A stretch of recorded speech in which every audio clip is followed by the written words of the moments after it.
안녕하세요. 공병호TV의 공병호입니다. 잠시 외출하기 전에는 트럼프가 상당히 유리한 고지를 점했다라는 그런 소식을 듣고 나갔는데 들어오자마자 거의 승리를 확고하게 굳힌 그런 상태입니다. 어떻든 이번 선거 결과를 보면서 민심의 판도를 읽는 것은 대단히 힘든 일이구나 하는 그런 생각을 하지 않을 수가 없습니다. 사실 이번 선거에서 클린턴은 전폭적인 그런 지지를 받았죠. 언론으로부터. 거의 압도적인 지지를 받았다. 그럼에도 불구하고 결국은 승리를 거두지 못했습니다. 또한 트럼프는 실수를 굉장히 많이 했죠. 그럼에도 불구하고 백인 소위 중하층 또 중산층들의 불만을 결국은 낚아채는데 클린턴이 실패했고 또 그만큼 클린턴에 대한 비우호 세력이 대단히 많았구나 하는 생각을 하게 됩니다.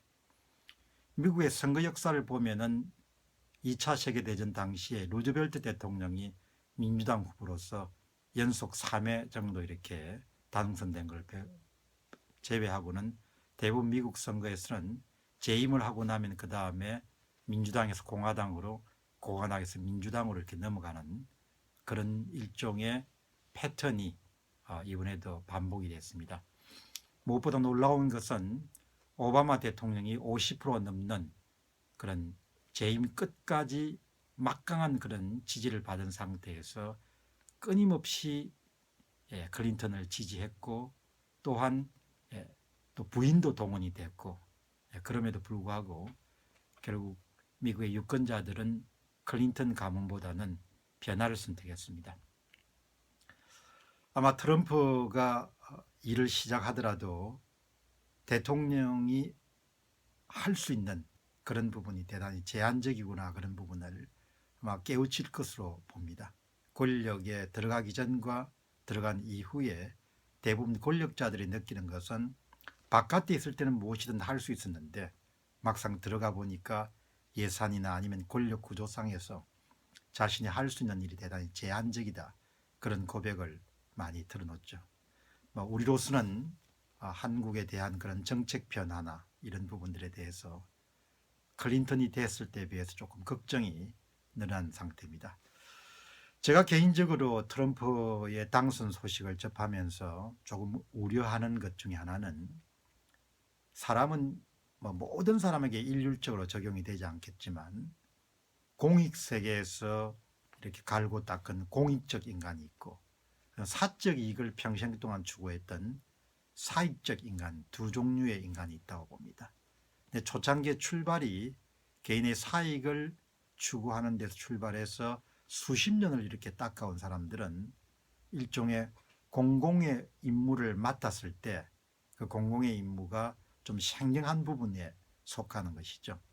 예를 들면 우리나라의 역사에서도 재벌 총수가 대통령이 되는 일과 같은 것이 그걸 두고 하는 이야기입니다. 물론 블룸버그처럼 뉴욕의 시정에서도 아주 우수한 성과를 거둔 사람도 있지만 사실 사익을 추구하는 사람과 공익을 추구하는 사람들 사이에는 상당한 간격이 있죠. 그렇기 때문에 트럼프가 그 간격을 얼마만큼 이렇게 잘 메울 수 있냐는 문제를 관심 있게 지켜보지 않을 수가 없습니다. 물론 돈을 평생 동안 벌어온 사람들도 국가의 일을 상당히 잘 수행할 가능성도 높지만 항상 평생 동안 항상 모든 의사결정에 사적 이익을 굉장히 충실하게 이렇게 추구했던 사람들이 수많은 이해들이 이렇게 충돌하는 국가를 얼마만큼 효율적이고 건강하게 잘 움직일 수 있겠는가 그런 부분에 대해서는 여전히 유보적이고 약간 의심스러운 그런 눈초리를 갖지 않을 수가 없습니다.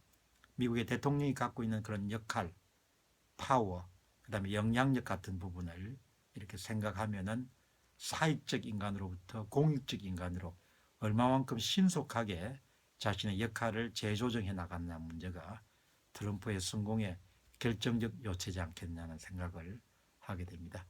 그렇게 많은 말실수가 있었음에도 불구하고 유권자들이 굳건히 트럼프를 지지하는 것은 어떻든 미국 사회에서도 큰 변화가 일어나고 있다는 생각을 하게 됩니다.